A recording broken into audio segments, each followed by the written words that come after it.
Bring in Ed Klein. He's the author of the new book, Guilty as Sin. Ed, you know the Clintons as well as anyone else. This brings up a lot of things. The judge was on earlier. He talked about her arrogance and her entitlement, but this also brings up judgment or lack thereof. Well, it certainly does. And, you know, the FBI has been trying now for weeks and weeks with Hillary's attorney, David Kendall, who she went to law school with, by the way, and who was involved in Bill Clinton's impeachment trial all the way back then. Still her attorney. The FBI and Kendall have been in touch with each other, despite what Hillary says that nobody's been in touch with her people. And Hillary has been delaying and delaying and delaying the interview that the FBI wants to do before it winds up its investigation of her emails. Could they wind it up without ever having conducted that interview? I don't think so. I think, you know, James Comey recently, according to my reporting, assembled 8 of his top deputies. And he said, I'm under a lot of pressure to wind up this investigation. I don't really want to rush it. What do you think I ought to do?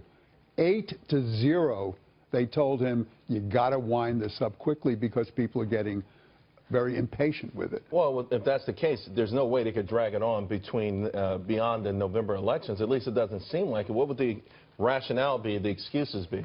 Well, you know, the Clinton campaign has been thinking this through very carefully, and their strategy is if we delay this until after she's officially nominated, it's going to be politically very difficult for the FBI to indict her, because then she's going to be the not presumed candidate, but the actual candidate of the Democratic Party.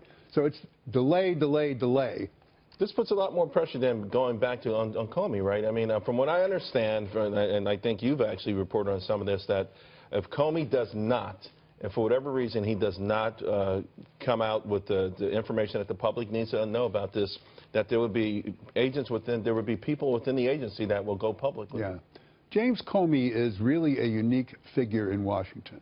He's probably the most honest guy there. He's kind of the Elliot Ness of our time. He's untouchable. He's not politically manipulable. And I don't believe for a second that he's going to let this go.